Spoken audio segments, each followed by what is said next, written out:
Zoom out to all life anywhere in the universe and ask yourself what's the best use of our discretionary time.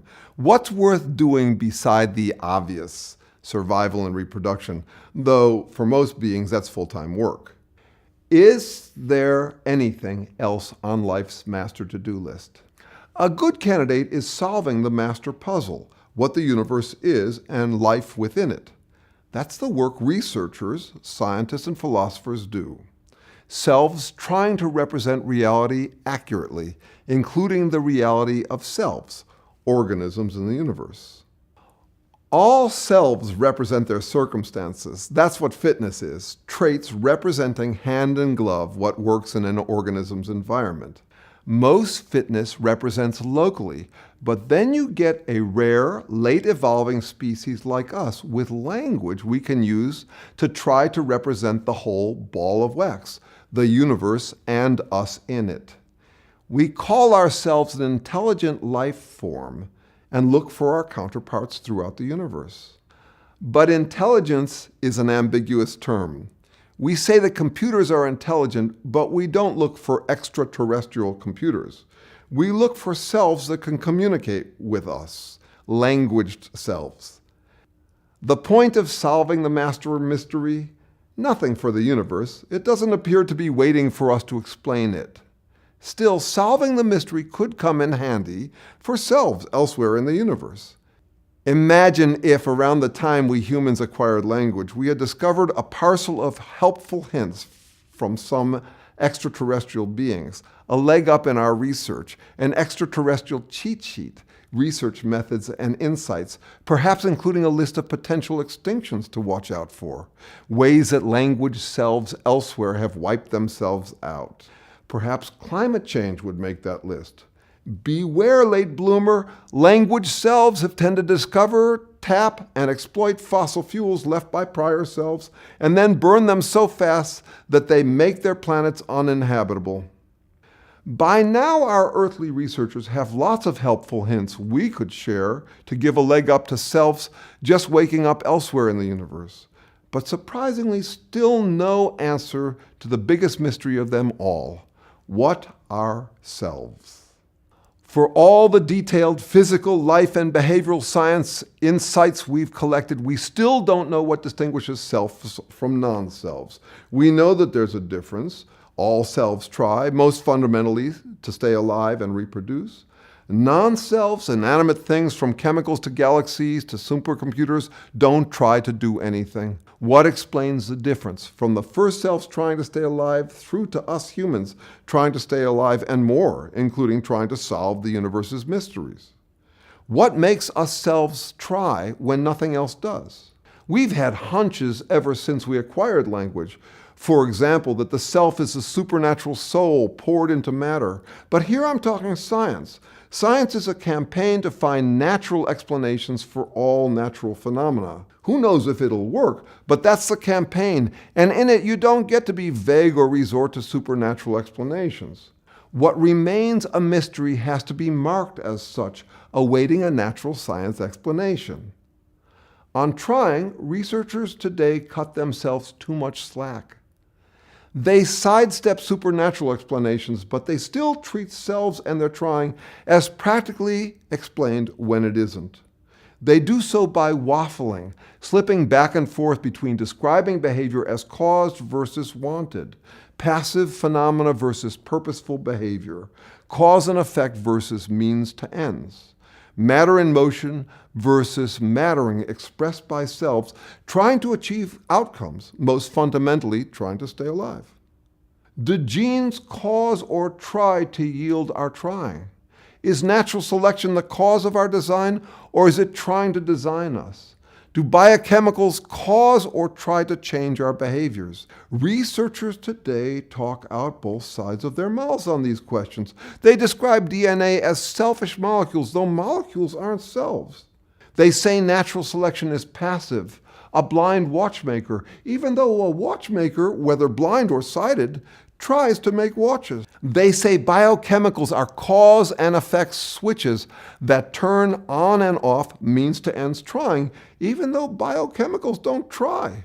They treat selves as like computers trying to survive, even though computers don't try to survive. You hear the waffling in our inability to distinguish brain from mind, body from self. Read any of the current masterworks on life, evolution, psychology, and philosophy of mind, and there are many. You'll find brilliant researchers doing an equivocal dance around the difference between causing and trying, between stuff that happens and stuff that happens because it is of value to selves, given or representative of their circumstances. A physics professor who said the moon tries to lift tides would raise eyebrows. A life scientist who said organisms try to stay alive yields only nods at the obvious. Why the double standard? Why the split down the halls of research? For all our research progress, we have had no answer. About nothing so central have we remained so long in the dark. A fresh corpse weighs as much as the living self it was a moment before death. Though living selves depend on material mechanisms, apparently they aren't just the material. That's obvious all the way down to our drives and thoughts. Have you ever seen one? A picture or X-ray of a drive? You've seen the material substrate, but not the drive. No wonder we have long assumed that there must be an immaterial object, a spirit, a supernatural non-thing thingy that drives us. Living is not just being material cause and effect mechanisms, nor is it some supernatural thing added to the mechanisms. What else could it be? What is it about us living selves that makes us try? And how does that trying emerge from chemistry in an otherwise aimless cause and effect universe? Scientist Terrence Deacon suggests an overlooked alternative to supernatural ghosts and material machines that makes intuitive sense when you stop to think about it. When you try, you do focused work. You get deliberate, constraining, or deliberating yourself, preventing yourself from dithering, doing other things. What, with focused effort, you do is a product of what you don't do, the ways you constrain yourself. Most fundamentally, you do focused work to maintain your ability to do focused work, trying to earn your daily bread and keep a roof over your head so you can continue doing focused work. There's work and then there's trying. Inanimate objects work on each other all the time. Molecules interacting with molecules, heavenly bodies colliding and doing a job on each other. That's not trying. That's unfocused work. A self does focused, self-directed work, work by the self for itself. Focused, self-directed work is what emerges at the origins of life, what evolves by natural selection, what gets passed on to offspring, and what disappears when a self dies. The mystery then is the emergence and nature of self-directed work, the focused trying that only selves do. The alternative to ghost and machine is a self's ability to constrain or prevent unfocused work, and instead do self-directed work. Selves are not some natural or supernatural thing added to physics. Rather, they're a self-constraining subset of everything that's possible in physics. In physics, anything goes. In life, only some things go. At death, selves are returned to the everything goes of physics and chemistry, matter and energy free to do whatever within the wide limits of natural law. What then makes selves self-constraining? And how did this self-constraining emerge from physics? A hint, though not a solution to the mystery of selves, comes from what's called self-organization. For example, whirlpool formation. Self-organization is a misnomer, since a whirlpool is not a self trying to stay organized.